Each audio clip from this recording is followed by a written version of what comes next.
Veja se isso já aconteceu com você. Nós mulheres passamos a vida inteira doando, dando de nós, dando amor, atenção, dando cuidados, dando tempo, energia, dando conta de tudo e de todos. E às vezes nos sentimos vazias, esgotadas e até ressentidas. E se eu te dissesse que talvez o problema não esteja no fato de você doar de si, mas na forma como aprendeu a doar? A lição que baseia esse vídeo hoje é a 158, que diz: Hoje aprendo a dar como recebo, de Um Curso em Milagres. Essa lição traz umas ideias bem profundas de todo o curso, que pode transformar completamente a nossa forma de entender o dar e o receber. Amor, relacionamentos, abundância e até mesmo a nossa própria cura. Eu sou Luciana Luz, terapeuta integrativa, mentora de mulheres, e aqui eu traduzo os ensinamentos metafísicos de Jesus em Um Curso em Milagres para a linguagem de mulheres reais que trabalham fora, cuidam de casa, dos filhos, têm boleto para pagar e ao mesmo tempo não abrem mão de cultivar a sua espiritualidade. Hoje eu quero compartilhar com vocês 3 pontos que vão bugar a sua mente. Esse vídeo vai ficar um pouquinho mais longo, porque essa lição ela é muito profunda. No terceiro ponto, eu vou ensinar uma técnica do autor metafísico Neville Goddard, que promete nos ajudar a mudar algo prático, algo real na nossa vida. O primeiro ponto é que dar e receber são a mesma coisa. Eu sei que parece estranho, porque a gente foi ensinado exatamente o contrário, né? Nesse nível do mundo que a gente vive, um nível físico, a gente percebe que quando a gente dá algo, parece que a gente fica com menos ou que a gente fica sem, que a gente perde algo. Então, se eu dou o dinheiro, logicamente eu fico com menos dinheiro para mim, ou fico sem dinheiro. Se eu dou do meu tempo, eu tenho menos tempo para mim. Se eu dou atenção, tenho menos atenção disponível para mim mesma. Mas Jesus aqui, ele inverte essa lógica. Porque na verdade ele está falando de um outro nível, não do nível físico. Ele está falando no nível da mente, de estados da mente. Então, por exemplo, nesse nível que Jesus está falando para a gente, ele está querendo dizer assim: se eu ofereço amor ao mundo, estou afirmando para mim mesmo que eu possuo amor suficiente para mim e para quem precisa. Percebe que existe uma abundância por trás desse raciocínio? Se eu ofereço acolhimento, estou reconhecendo que tem um espaço de acolhimento suficiente dentro de mim para mim e para o outro. Se eu ofereço perdão, estou fortalecendo o perdão na minha própria mente. É por isso que dar e receber são o mesmo movimento. Aquilo que eu ofereço ao outro é aquilo que reforço dentro de mim. Então, se eu dou, é porque eu tenho, entende? O segundo ponto é que o ego é baseado na escassez. O ego, em Um Curso em Milagres, é o nosso sistema de crenças, que é baseado em medo, culpa e escassez. Ele acredita que tudo é limitado, que o amor é limitado, que o dinheiro é limitado, que o reconhecimento é limitado, tempo. Basta olhar para o mundo que a gente vive, onde impera o quê? A competição, a comparação, o acúmulo. A lógica do ego é simples. Se eu der, vou perder, vou ficar sem, vai faltar para mim. Mas a lógica de Jesus, do Espírito Santo, é completamente diferente. Ao dar, reconheço que possuo. Só é possível dar aquilo que você tem. Essa lição desafia diretamente a crença na escassez, e talvez seja por isso que ela seja tão desconfortável para o ego em nós, porque é um paradoxo que buga a nossa lógica, porque ela nos convida a abandonar a ideia de que precisamos guardar, reter tudo para nós mesmas, para sobreviver. E aqui eu não estou falando de tolerar abusos, tá, pessoal? Então não confunda aqui os níveis. Não estou falando sobre tolerar abusos, nem viver em sacrifício. Estou falando de reconhecer que aquilo que é verdadeiro em mim não diminui quando eu partilho com alguém. Olha, eu aqui partilhando conhecimento, partilhando experiências que eu já tive, experiências de clientes. Então vamos lá, vamos para o terceiro, porque esse terceiro vai explodir. Jesus começa a falar com a gente nessa lição sobre o tempo. E aqui a conversa vai ficando bem metafísica. Ele diz que nenhum passo acontece por acaso. Ele diz que o momento do despertar já foi estabelecido. Ele diz que estamos empreendendo uma jornada que já chegou ao fim. E diz ainda algo mais surpreendente, que o roteiro já foi escrito. Calma, eu vou explicar. Quando eu li tudo isso pela primeira vez, eu fiquei muito intrigada, porque parece que Jesus está dizendo que o futuro já aconteceu, mas eu não acredito que ele esteja falando de uma previsão do futuro da forma como a gente compreende, nem de destino. O que ele está dizendo é que, do ponto de vista da onde ele está, da eternidade, o tempo ele é uma ilusão. Para nós aqui, o tempo é real, no nível que nós estamos. Mas do ponto de vista da onde ele está vendo, da perspectiva dele, o tempo é uma ilusão e já terminou.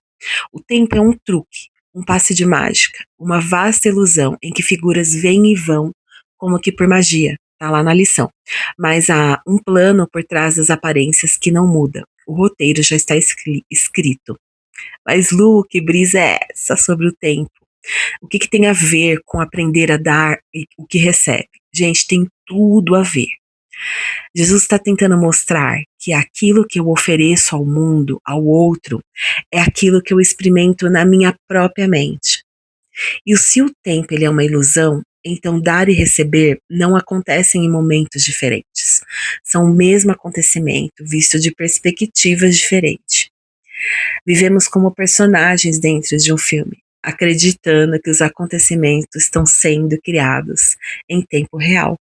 Mas do ponto de vista da eternidade, o filme inteiro já existe, o começo, o meio e o fim desse filme. Nós é que estamos assistindo uma cena de cada vez. Por isso ele diz que a jornada já terminou. Vamos fazer aqui, vamos para uma metáfora. Imagina que todos nós, todos os humanos, os bilhões de humanos, estamos sentados em uma sala de cinema assistindo uma série. Mas antes de assistir, nós estávamos trabalhando na série. Cada um interpretou diversos personagens ao longo de diversas temporadas, desde Atlântida e Lemúria. Parecemos morrer e nascer em várias diferentes famílias. Mas o ator, a atriz que representa aqui, né, essa metáfora, né, seria o Espírito Santo, ele é eterno. O ator e a atriz é o mesmo. Ele é eterno, é o mesmo. Mas estamos assistindo agora a última temporada da plateia. Quando ele diz, ele abre aspas, né, tá lá na lição. Pois nós vemos a jornada apenas do ponto em que ela terminou, olhando como que de retrospectiva, imaginando que a empreendemos novamente, revisando mentalmente o que já se foi. Acontece que ao assistir essas memórias, nós nos emocionamos e sofremos junto com a cena. Eu e você agora, qual tem sido a sua maior luta? Qual tem sido a guerra, a cena que parece travar a sua vida? Tem mulheres que estão numa guerra contra a escassez, a dificuldade financeira, tentando se sustentar, né, com leveza. Outras estão lutando em relacionamentos desafiadores, com parceiros vivendo abusos. Outras lidam com sombras do passado, abandono, negligência na infância. Então, como seria se hoje você pudesse olhar para toda essa batalha, esse campo de batalha que parece que você está vivendo, e você desse um passo para trás, como se estivesse olhando para uma tela? Vamos fazer esse exercício de revisão? Vem comigo. Vamos fazer um exercício de observarmos as cenas que a gente está vivendo em repetição. Então, qual é a cena? Qual é a situação que você está vivendo hoje que mais aperta os seus botões, que mais parece ser o maior desafio? O curso fala que a gente transforma o sonho, as cenas do sonho, em aprendizados. Mas será que a gente está realmente aprendendo? Ou a gente só está presa em repetições? Então, o exercício vai ser o seguinte: é um exercício de observação e depois eu vou ensinar a técnica da revisão do Neville Goddard que eu falei para vocês. Eu sei que você deve estar aí lavando uma louça, de olho nas panelas para não queimar, olhando uma criança.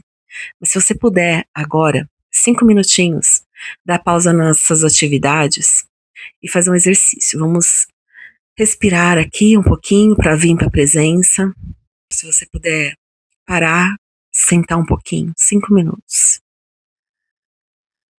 E aí traga na sua mente qual é a situação, a cena que tem se repetido e que mais tem te chateado? Qual é o relacionamento que você vive que é mais desafiador? Se a sua questão é com questão financeira, com dívidas, com falta de clientes, falta de entrada financeira, você está querendo encontrar um emprego, é um relacionamento abusivo que você deseja sair, qual é a situação que mais tem? É uma doença? É uma casa da qual você precisa se mudar, mas você não está conseguindo, e o tempo vai passando, e você sente que você não consegue mudar isso. Então, é como se aquele problema fosse maior que você. Você se apequena, você se minimiza em relação a esse problema na sua vida. Então, como você se sente quando você olha para esse problema? Pequena, incapaz, impotente. Então você não é protagonista da sua história. Você está sendo um mero coadjuvante de algo que parece que você não consegue mudar, percebe? E vai observando, de repente é uma cena de uma discussão, de uma briga. Então vai observando essa cena, só que enquanto você observa essa cena, esse problema, essa questão que se repete na sua vida, é um filme que você assiste todos os dias, né? Eu quero que você vá percebendo que você vai flutuando acima dele. Você vai subindo. Como se você crescesse em relação a esse acontecimento. Parece que esse acontecimento vem de fora de ti. Mas eu quero que você perceba que ele vem de dentro de você, da sua própria mente, da sua própria sensação de não conseguir resolver, de impotência, de pequenez, de ser vítima do problema. Vai subindo, vai subindo, vai subindo. Vai inflando como se você estivesse em um balão mesmo, subindo em relação aos acontecimentos da sua vida. Você pode se imaginar de cima, olhando para baixo, para esses acontecimentos. Aqui no curso, ele diz que é você estar acima do campo de batalha. Então perceba que é um teatro que você vem reencenando, porque você não sente que é capaz de mudar isso. Você pode fazer esse exercício com bastante calma depois. Então, qual que é o resultado desse exercício? Você pode voltar para cá, abrir o olho. O resultado desse exercício é que você perceba que você não é esse problema, que você não é essa situação que se repete na sua vida, esse ciclo de repetição. Você não é essa crença que está criando essa situação, essa sensação de pequenez, de impotência. Você é maior que a situação, porque é você que é o ator e o escritor, o autor dessa história. Os roteiros já foram escritos, todos os roteiros que a gente vive. A gente não cria as histórias, os roteiros. Elas já existem, a gente se conecta com elas através das nossas crenças, da nossa forma de pensar, da nossa autoimagem, da forma que a gente se vê no mundo. A gente se conecta com essas questões e a gente fica repetindo elas, como se você estivesse em um labirinto, entende? Você está em um labirinto tentando encontrar a saída. Mas quando você está imersa no problema, imersa na situação, você não consegue encontrar a saída do problema. Percebe? E quando você faz esse exercício de olhar de cima para baixo, é como se você pegasse emprestado a visão do seu eu superior, de Jesus, o Espírito Santo, que está olhando de um nível acima, entende?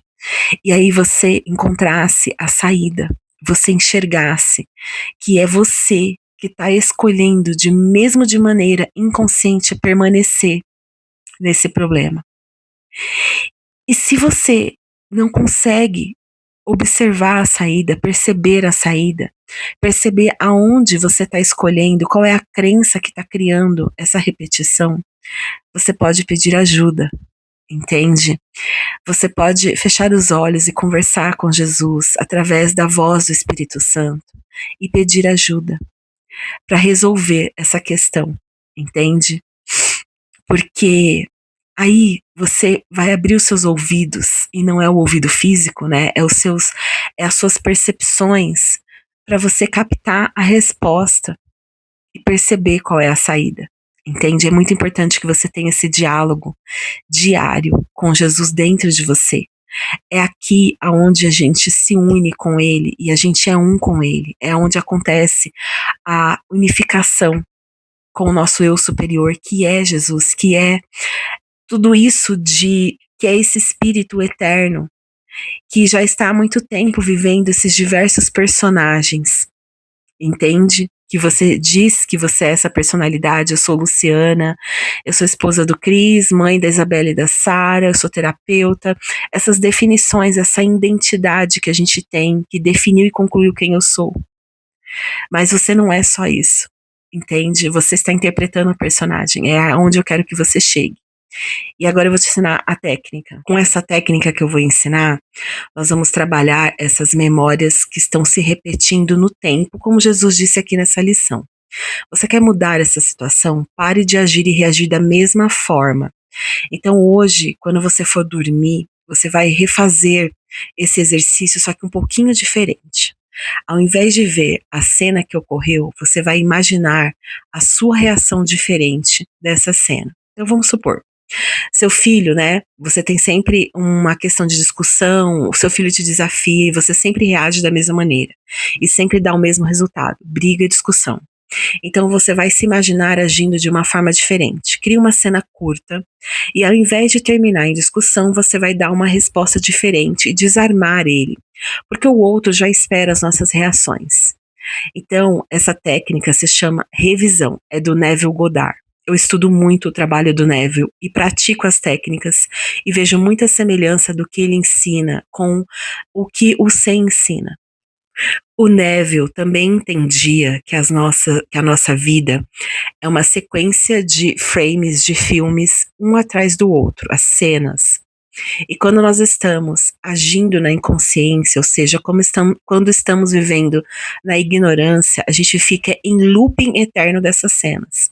Porque pensamos que o mundo externo é que tem que mudar e depois o meu resultado muda, mas a verdade é que primeiro você muda a sua mente, é de dentro para fora. E aí a realidade fora, que é espelhada e tem um atraso, um delay, muda em reflexo, entende? Você pode aplicar a revisão, essa técnica, a qualquer coisa que você deseja mudar na sua vida. Mas nem sempre as imagens no reflexo do espelho mudam de forma instantânea. Às vezes, sim, às vezes elas mudam. Você pode fazer essa revisão por alguns dias e depois você solta. Gente, eu faço isso para tudo. Inclusive, o meu retorno para esse canal foi resultado das minhas revisões. Aos poucos eu vou contando mais para vocês desses resultados que eu vou tendo nas revisões que eu vou fazendo. E eu vou fazer depois uma sequência de vídeos só falando dessa técnica e das outras leis que Neville nos ensina. Neville dizia que a nossa imaginação é Deus em nós. Um curso em milagres é um curso sobre a mudança da mente. Não foca na mudança da realidade em si, mas mostra que ao mudarmos os estados da nossa mente, mudamos o sonho para um sonho feliz. É uma diferença importante entre o que o Neville e o curso ensina. O Neville me ajuda a compreender como mudar a experiência dentro do sonho.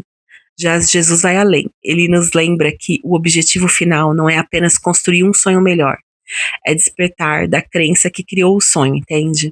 Mas enquanto a gente ainda acredita que está aqui no sonho, vivendo essa experiência humana, um sonho mais feliz e mais gentil é bem-vindo ao invés de um pesadelo, certo? Então, como que essa técnica funciona? É simples. Na hora de dormir, você vai fechar os olhos e você vai respirar e vir para a presença. E você vai imaginar um resultado diferente naquilo que você quer mudar. Você vai criar uma cena curta, pequena, como essa da discussão com o filho ou qualquer outra cena, aonde você paga uma conta, aonde você sente alívio por aquilo já estar resolvido. Aonde você está, onde você quer estar, por exemplo, o seu sonho é uma viagem, então se imagina nesse lugar. Mas você tem que imaginar a ponto de você sentir o alívio, o bem-estar, a alegria. O que você quer sentir ao resolver essa questão na sua vida? Como você quer se sentir? É sobre isso. É menos sobre a cena e é mais sobre como eu me sinto ao experienciar na minha imaginação que é Deus isso, entende? É simples. Esse é o exercício da revisão de Neville Goddard. Tem vários vídeos aqui no YouTube ensinando essa técnica, tem depoimentos. Eu vou trazer mais sobre isso nos próximos vídeos. E eu espero que você goste de acompanhar aqui os meus vídeos. E a forma de eu entender que você está gostando é você se inscrevendo nesse canal, ativando o sininho e curtindo esse vídeo. Se você puder, comente aqui abaixo. Você pode usar a frase: dar é como receber. Escreva essa frase: dar é o mesmo movimento que receber. Assim, com os comentários. Os comentários não são para mim, os comentários são para o aplicativo, para o YouTube entender que esse vídeo ele é relevante e entregar para mais pessoas. Então, eu espero que você tenha gostado. Se você quer fazer parte da comunidade de mulheres que eu estou começando, que eu estou criando, estudando os ensinamentos metafísicos de Jesus, de Neville, de Bashar e de outros, coloque aqui embaixo. Quero pertencer, quero fazer parte. E eu vou conversar com você, eu respondo todas as mensagens, eu vejo, eu leio. Eu gosto muito quando vocês falam comigo, eu não fico falando aqui sozinha. Até o próximo vídeo.